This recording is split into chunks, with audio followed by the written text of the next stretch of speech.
So Canada votes on Monday and effectively choosing which party and which prime minister will stand up to Donald Trump. That's the subject of today's video, and let's just jump right in. We have a lot of Canadians in the community. I want to hear your thoughts, and I'll share mine as well. This says here, polls tighten in home stretch of Canada's election. So you got Carney, who would be the leader of the Liberal Party, and then you got Poilievre, who would be the leader of the Conservative Party. The latest polls are 42% for the Liberal Party and 39% for the Conservative Party. Let's have a listen what they have to say on the campaign trail. This is Carney on the Liberal Party. I know people are anxious right now. The crisis in the United States doesn't stop at their borders. Now an imminent threat for Canada's economy. 5% tariffs on all goods. Beginning to feel like 2008. They can become divided and weak. But this is Canada. And we decide what happens here. Let's choose to be united and strong. Canada strong. Canada strong, united and strong. So that's the message coming from Carney. Also on the campaign trail, they sing the national anthem a bit. I want to play a bit for you.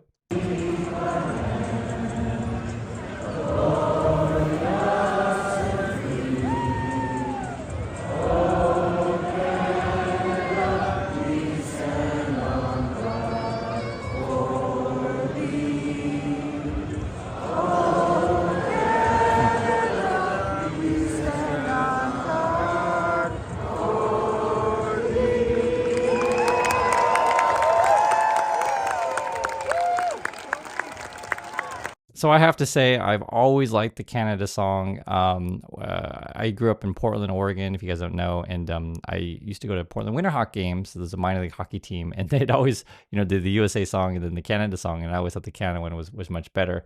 But it's good to see these kind of things for those who aren't that familiar with Canada. And effectively, Carney, he's seen it all. He's going to be the candidate for like, hey, I'm more experienced. I'm going to come in and hopefully turn things around. Poilievre, on the other hand, is going to be, hey, if you go with Carney, it's just more of the same. He's an extension of the Trudeau stuff. And listen to his message. You get a sense of what it is.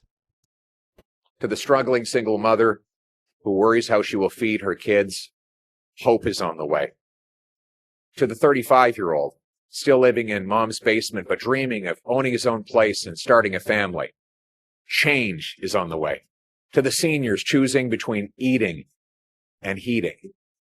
And to all those who wonder what happened to the country that they knew and loved, change and hope are both on the way. A new Conservative government will restore Canada's promise, the promise that anyone from anywhere can do anything, that hard work gets you a great life in a beautiful home, on a safe street under a proud flag. To preserve that flag and uphold its promise, we must work together, fight together, and win together for our people, for our land, for our home, for Canada first, for a change. Okay, so that's the message from him, Canada first for a change. And I want to hear from Canadians in the community. What are you feeling? Usually when I ask, people tend to prefer Carney. But, I always like to ask to see if things have changed because the polls do look relatively close. They're saying some interesting things also. This is a headline. Mark Carney makes final pitch to voters. Is Pierre Poilievre the person you want sitting across the table from Donald Trump, right? So certainly Trump is going to come up in the rhetoric. And then this would be the question here. My question to Canadians is simple. Is Poilievre the person you want sitting across the table from Donald Trump? And this is essentially his experience. He says from Carney, I have managed budgets before. I have managed economies before. I have managed crisis before, right? And then he add that he was the head of the central bank in Canada during 2008, as well as governor of the Bank of England when the UK was essentially doing the Brexit thing. So he's seen it all. And then this is a pretty good line here. This is a time for experience, not experiments. So how do you make a comeback to that one? I mean, it's in terms of resume, it's pretty tough to beat Carney. But what you're going to do is if you're Poilievre, you're going to have to try to hit him as saying, well, he's too close to Trudeau. You're not going to get more of the same. So if you're struggling now, you're going to struggle, an extension of that. I'll read it. It says here, The Conservative leader has argued through the campaign that Canada needs to elect his party, alleging the Liberals have weakened Canadian economy over a decade in power and blaming the federal government for rising crime, drug overdoses, and housing crisis. So I guess that's what the platform is going with is crime and housing problems. And then we cannot afford a fourth Liberal term. We need a change.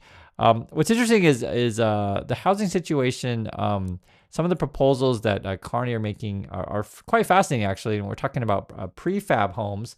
I want to pull this up here because this is the part that I really want to talk with you guys about. I'm actually surprised that Trump hasn't brought this up because he's supposed to be a real estate guy.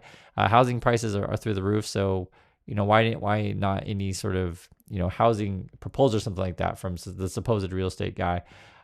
This is right here. It says here from Bloomberg. Canada's prime minister pushes country to become the housing factory of the world. And I'm actually generally really curious what Canadians think about this. Again, we're talking about prefab housing. The basic idea is if you want to get housing costs down, you build them sort of like, I guess like factory kind of way, assembly line and sort of, get them all built roughly the same way, and that'll cut costs, economy of scale, maybe can be more energy efficient. And you have all the advantages of mass producing houses. Disadvantages are obviously going to be things like you can't customize your house, or maybe the house won't have as much, resale value, these kind of things. But, will the pros outweigh the cons, and will it bring housing prices down? I'll read a little bit of this and you guys can hear, but I think it's actually quite interesting. Poilievre's criticism of this would be, well, it would be better if we just, give more opportunity to private developers and unleash the market that way. So it says here, Carney's interventionist approach marks a sharp contrast to that of his predecessor, Justin Trudeau, as well as being the advocate by his main challenger, Conservative leader Pierre Poilievre. Poilievre would seek to cut red tape and taxes to make it easier for private developers to build. And he doesn't believe modular housing will move the needle, right? So two different plans, but housing is definitely a problem in Canada in terms of affordability. And I know in the big cities, it's like ridiculously expensive, be it Toronto or Vancouver or otherwise, like maybe Montreal is probably expensive as well. Here's a quote here.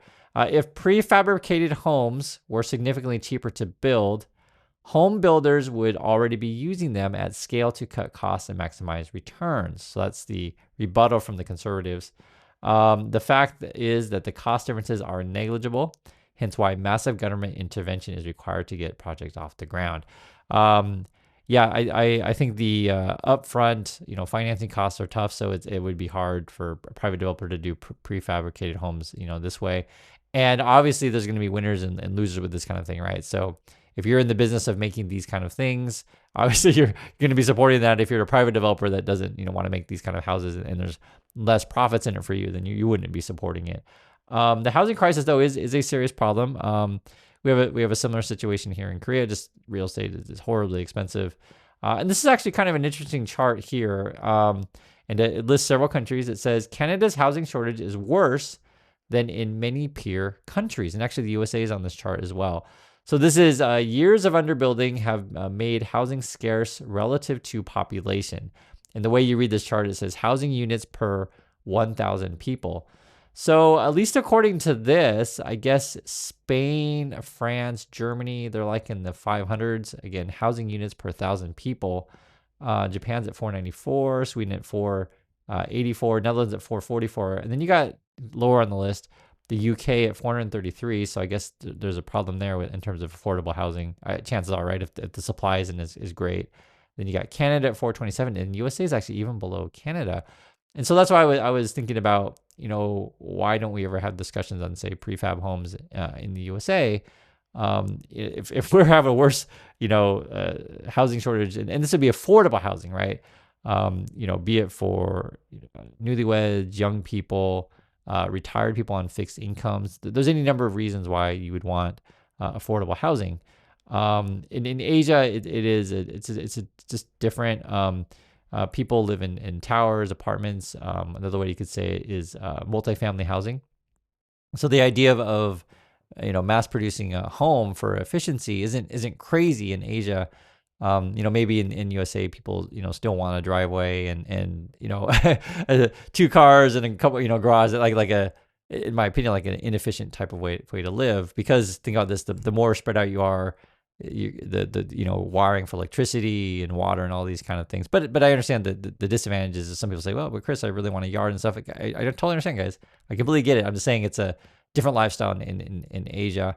I can't speak to every country in Europe, but I know many of the situation in Europe is the buildings are really, really old. So you're not just going to tear down like really cool buildings in various places in Europe and, tear down castles and stuff like that. So it's a, different landscape. Whereas the USA, you still have a ton of land, and they do tear downs all the time. It's like a tear down of an older home and put in a newer home. So, but it's still same kind of zoning.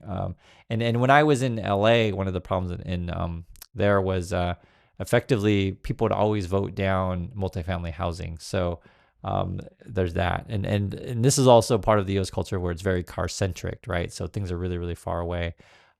Just to give you an example of an idea or a different way of thinking about the world, here in Busan, there's like a new development going up. I think they're calling it Green Zone. And these things will pop up every now and then in Korea, to where they'll try to make the, shopping be, grocery shopping and otherwise, and your housing and even workspaces all within walking distance of each other. It's just a different way of planning a community, and then you'll try to get as much green energy as possible. So there may not be as many profits in there as people want there to be, or maybe only certain companies benefit from that kind of thing. And so there's always issues with how you build housing. But I just thought this particular issue in Canada is quite interesting if Kearney is able to pull this off, and it may serve a model to the rest of the world. Because the other part of the idea will be then if Canada can do all these prefab housings, then they can also be an exporter and theoretically sell these, housing to the USA or whatever other countries. It's quite fascinating because you need the resources to do it too, right? And Canada's got plenty of resources to build houses. Not every country in the world has as many trees and such as Canada. So this is another thing it says zoning challenges. Canada has at least one advantage in building prefab industry. It's already a major producer of main input, which is wood, right? So not everyone has that much. But a substantial obstacle is local governments. As in USA, a major reason for the current housing shortage is municipal rules that limit what can be built and where. Building codes often dictate materials, right? You guys know this and actually I used to live in Providence, Rhode Island when I was at Brown. And actually, true story, I worked at the Providence Preservation Society way back when. But basically what it was is that there's a bunch of historic homes in Providence. And whenever you want to do any change to your home, there's like really strict guidelines of what paint you can use and materials, et cetera, to preserve the community, which is completely understandable. But this will vary by neighborhood considerably, this kind of stuff. So like, for example, it says building codes often dictate materials, roof shapes, window appearance, and more. This means the product sold in one city may have to differ from what's sold in the next one over. So if you figure out a situation to where you could make it so that homes can be somewhat standardized in a place, then the essentially prefabricated home industry would work very, very well. I understand, guys. There's also the challenge with this, and maybe Americans, this idea is strange to them, stuff like that. But it is what it is. And one of the things I'll just mention here in Korea is kind of interesting. That's different than USA is or same. I don't know. I'll just tell you what it is. So a lot of the towers essentially have, I don't know, there's maybe like 10 different floor plans in Korea. It's not that many actually. And so then like everyone kind of knows, which floor plan they like. And then you just kind of pick the brand of, whatever. And there's not that many brands to choose from either. It's just a very different environment, right? So you have your floor plan, your size, and the brand, and then obviously location is probably the biggest one in proximity to school, shopping, etc. But it's I don't know. It's a different environment. You can still pick your materials that you want and stuff like that, but floor plans are pretty standardized here in Korea. And I can't speak to other places around the world if that is the case or not. But even this article, and this would be a pro Carney one. This person says, I used to be Toronto's chief planner. Mark Carney's new plan gives me hope we might finally address the housing crisis. And they had a couple of interesting things to say. I'll just read a little bit. You guys can hear this. It says, this is what makes Carney's proposal different. Done right, the federal government won't be swinging hammers. It will act as a fulcrum that brings together municipal policy, federal financing capacity, land availability, and industrial innovation. This is a game changing because it deploys the unique advantage of the federal government to unlock systems and solve problems that no one else is positioned to address. And actually I'll read a little bit more, because if you guys are, if you're Canadian, you maybe know all this stuff already, but as an American, I read through this stuff and it's just like, it was just really interesting. I don't know, why we don't have these discussions in USA. I mean, I do know why, because there's a lot of private companies that maybe don't benefit from this kind of system. And so they don't, wouldn't push for this kind of stuff, but it's interesting to me. Here's more. It says, nowhere is this potential more clear than in the promise and current struggles of modular and prefabricated housing, which uses mass-produced components to quickly build housing. Despite enormous potential, prefabricated homes are not yet being built at the scale or speed we need. Why? Because the supply chain is broken. Factories can't scale up production because companies don't know if they'll get municipal approval. Municipalities can't approve faster because federal financing doesn't allow flow in a timely way. And developers and builders are wary of adopting new technologies without clear standards and evidence of financial viability. Reading through this description, perhaps the big challenge in the USA is because there's so many different cities and municipalities that having a standardized way of building things just wouldn't work. So say, I use the example of Korea, or you can use the example of China as well, would probably work. If the government has more standardized policies of how you build housing, then you can, have a factory sort of way of doing it. And then you can streamline the supply chain and stuff like that. I was thinking out loud with you guys, I guess the negative of this kind of thing would be, then maybe you only get one or two players, in the supply chain that would dominate everything. But I don't think it's any much different than it is today regarding of how we build housing. So anyway, just wanted to bring this issue up to you. I think it's an interesting one. Also want to hear your thoughts on what you think about the coming election, the Liberals versus Conservatives in Canada. I want to hear from Canadians on this one and some Americans. Do you think Americans would ever go for this prefab housing, idea to reduce housing costs? I'd like to hear your thoughts, and I'll catch you on the next video.